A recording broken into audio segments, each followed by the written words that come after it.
I'm Meg from Farmgirl Flowers. And I'm Marcus from Farmgirl Flowers. And today we're here to show you a little tutorial of ways that you can style our toil and trouble, which is basically our fall or spooky version of our market box. The market box is basically lots of loose stems of flowers and comes with a whole bunch of greens too, so it's a great product to get your DIY skills going. Yeah, and it's a super good option if you don't have access to like a farmer's market or a flower market, or even like you're not feeling the flowers at the grocery store. This is a great alternative. The first thing that we're going to show you is how to make a more full vase style arrangement, but in a pumpkin. For the sake of social distancing, we're going to have Marcus step off while I show you how to make this, and we'll get started. So before we get started, I'll just give you a little background of what we did for this setup before we got here. This is basically just a water glass. Like anything sort of small that's in your kitchen will work fine, or if you'd like a little mason jar that you could use, that would also work for this. But basically all we did was cut the top off the pumpkin, scoop out a little bit of the insides, and this fits perfectly inside now. So you want to go ahead and fill it with water. If you have flower food, great, you can use it, but if not, that's no problem. Mainly the important thing to extend the longevity of your flowers is to change the water every day, or at the very least every other day. And this will help ensure that your flowers last for as long as possible. So when your toil and trouble arrives, all of your flowers are going to be largely unprocessed, which means they might have lots of leaves and potentially thorns on them if you've got something like roses. So I'm just going to go ahead and start by processing some things. And if you have special tools for flower arranging at home with you, that's amazing. I happen to have some clippers here with me, and I also have my rose strippers, which are going to be useful for getting off some of these thorns. But if you don't have something like that at home, that's totally fine. A pair of sharp scissors will work just as well as clippers, and you can definitely go without rose strippers if you need to. So I'll just start processing a couple of these things that I think are going to get in the way.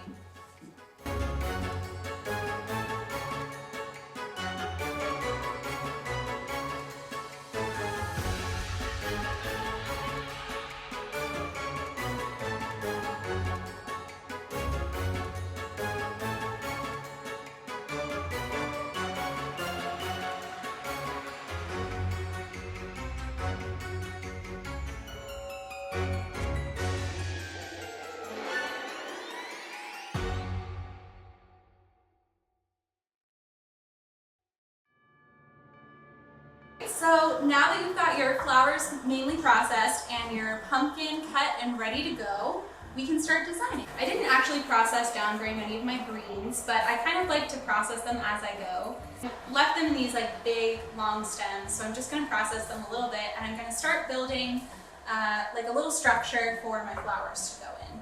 So it's really important when you're processing greens to process up all the leaves that are going to be on the stem that might be below the water line.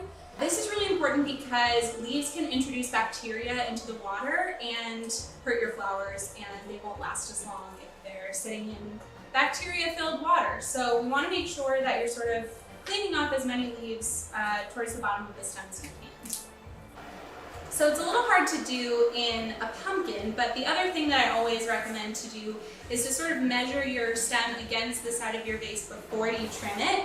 Just measure and sort of get an idea of how tall you want the stem to be before you trim it. So I'm just going to go ahead and add a few more stems of greenery here to just get a base going for our vase. We've got tons of greens, and also anytime I process something off that still might be usable, it's just a little too short for this vase, I'm going to save it so that Marcus can show you how to use your extra little bits and stems and leftovers to make some really nice bud vases. Thank you, Meg. Saving you all the good materials, Marcus. Right on. When do you usually see all the pumpkins on people's stairs like getting moldy? I always do it like, I feel like it's a week, right? Yeah, I feel like they go that quick. Quicker? Oh, okay. So maybe only a week. But that's okay because your arrangement probably will last about a week also. True. So carve this close to Halloween. Yes, if you want to use this as part of your Halloween decor, I would carve this close to Halloween for sure.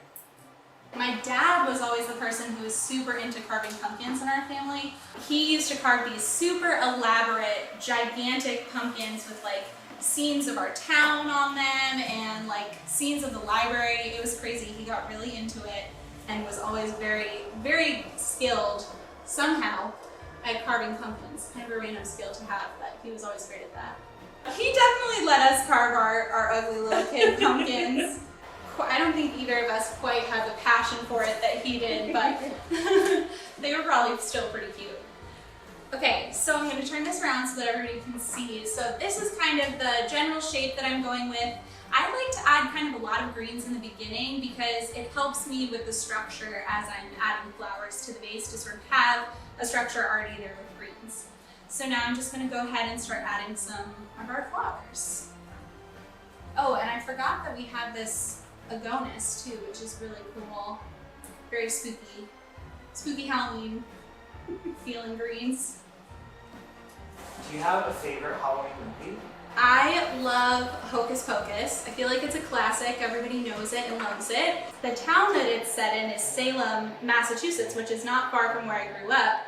So I can confirm that Salem is very spooky during Halloween. And so I think that was always my favorite because it has kind of like New England feeling to it. And also, you just can't beat that Midler. I love the I'll Put a Spell on You scene at the sort of, I feel like it's closer to the end, where they're in the Halloween party with all the adults. Like as a kid, I always loved seeing like the adult Halloween party. It was like, looked so cool and fun, so I love that. And also, like the best performance, the best song. So good. Another thing is that you'll probably want to focus on is where you're placing your flowers in the arrangement. So I like to start with something sort of a bigger flower in the front, but not directly in the center. I kind of like to put it a little bit off center. Then add like another one somewhere taller, and sort of always making sure that there's at least two of everything. The other thing that I'm doing is turning the arrangement a lot as I go so that I can sort of make sure that it's looking even from all sides. I have these really fun peppers, and there's kind of a lot on this one stem, so I'm actually just going to trim them down. And actually, Marcus, maybe I'll save a couple of the littler ones for you. Perfect. So creepy. They look like little devil horns or witch fingers. I'm going to continue to design and measure my stems before I add them. I'm sort of making sure that I'm putting things at different heights too. I think that always helps when designing a vase arrangement to make it a little more interesting, to just put things, you know, some things higher and lower. It just gives a little more dimension to the arrangement, and I'm just going to continue turning it as I go so I can make sure the back and the front are both looking good. We have these crazy little chili peppers that are super cute, so I trimmed those down just so we could get more out of that one giant stem. And I'm going to save these little tiny ones for Marcus. This is definitely a very witchy arrangement. All the colors and just sort of lots of texture. It's gonna be fun.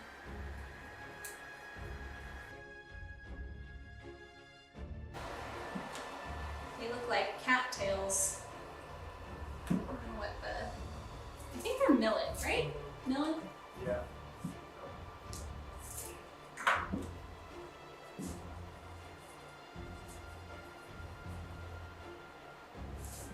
So also another thing that I'm kind of doing, which is sort of classic farm girl style, is making it a little bit asymmetrical. If you were really into the sort of like round look, totally great to do that too. I just sort of am always in the habit of doing a little bit more asymmetry with our designs. And again, I'm just going to keep kind of turning it around. And all those greens that I put in the beginning are sort of getting just moved around a little bit while I'm designing. I always sort of like adjust as I go. You can sort of just adjust as needed. Maybe something you put in the beginning doesn't fit there anymore since you added some stems. So just feel free to adjust as you go and add a couple more little stems in here.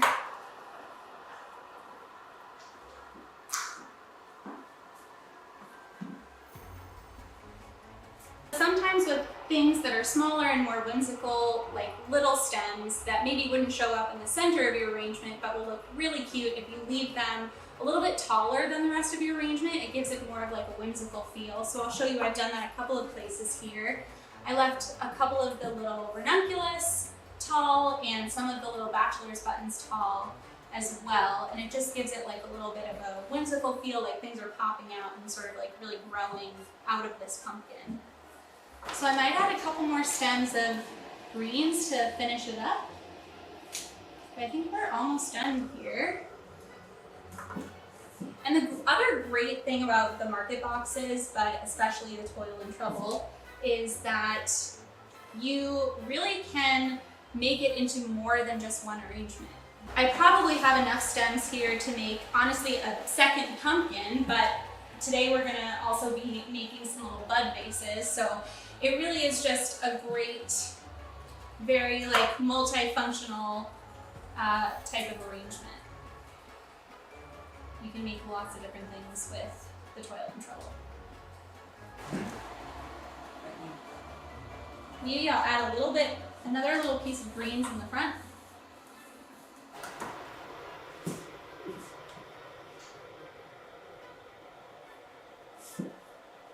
I think that looks great. You're going to want to change the water on this arrangement every day, or if you can't get to it every day, that's okay, but at least every other day with fresh water.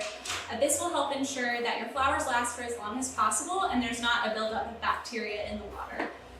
The other thing that's going to help this last for as long as possible is if you choose a place in your home that's not in direct sunlight or near any sort of direct heat source. Flowers actually like to stay a little bit cooler after they've been cut. So those are just some ways you can help your flowers live for as long as possible. Thank you so much for watching me style this pumpkin vase. And I think now I'm going to turn it over to Marcus, and he'll show you some other things you can design with your Toil and Trouble. And I'll just move this out of his way.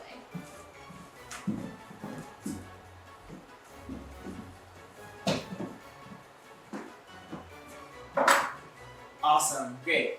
So we're gonna do some bud vases with the leftovers from our market box. We have a couple of different bud vases. This one is actually,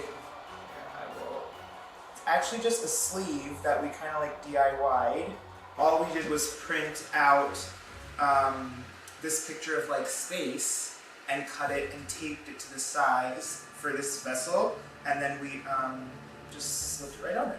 I'm going to pretty much do a similar thing to Meg. It's just the shape of these guys are all going to be a little different. I think generally though, we're going to start with greens and just get a good base. It's going to be a little, maybe not hard, but it's just different. Like the mouth of this vase is a lot smaller, so we're going to use a lot more of our tinier stemmed greens. So you can tell that this is pretty tiny.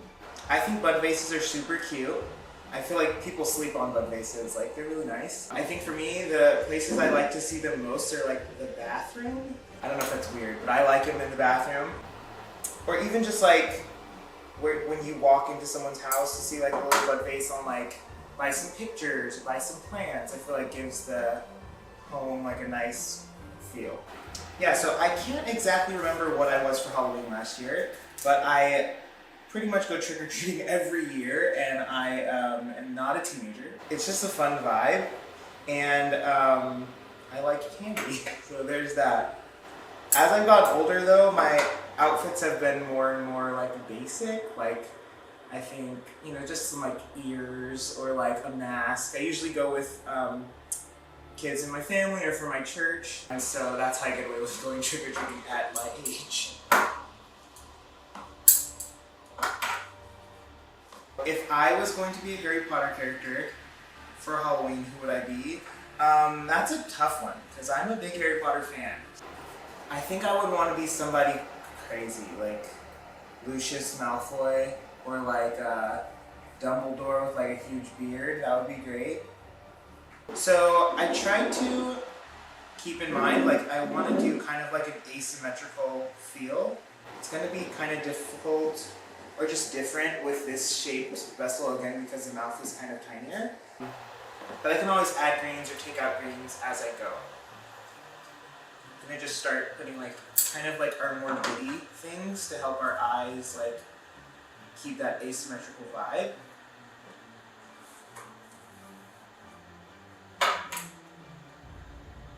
These ones are actually pretty nice for these because sometimes they come with thicker stems, but these are a lot smaller, so I'm able to get them in this bud vase without taking up a lot of space.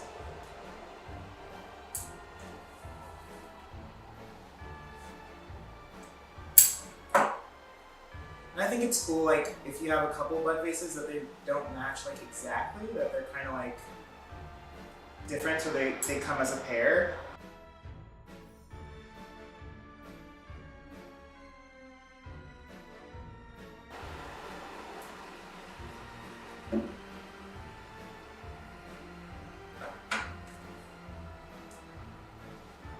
With something like this, because there's multiple heads, I'm just going to process some of them off because this is a smaller arrangement, just so that it doesn't look too heavy in any direction.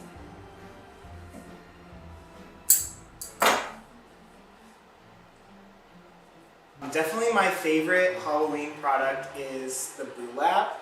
It's just fun to make, and then it comes with a lot of cool things. It definitely helps me like get into the holiday spirit, so if you haven't seen the burlap, go check it out on our website. So I really like Hocus Pocus as a Halloween movie. Definitely Halloween Town is huge. Like any of the Halloween towns really, it's just like a vibe for me. But I like them both. Probably between that series and Hocus Pocus, those are my favorites.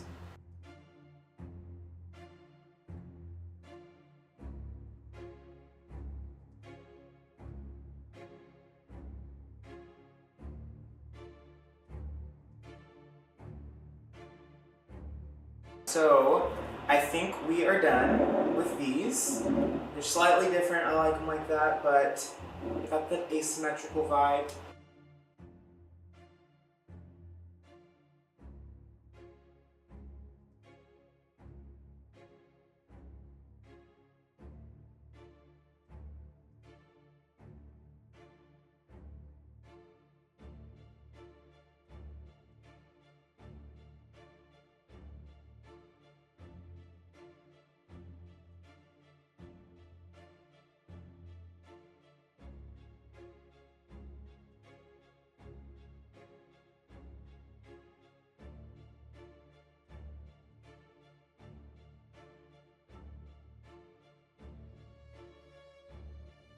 So here's everything we designed. We set it up on a table so that you can get a better idea of what it might look like on your table.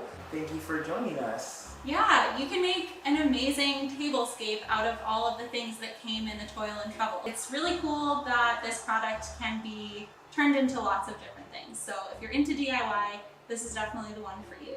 Also, side note, all of these amazing pumpkins and little squash that we got today came from Trader Joe's. So they're super cute and seem like they're pretty easily accessible. So if you're into the same sort of pumpkin style that we had today, check out Trader Joe's. Happy Halloween! Yay!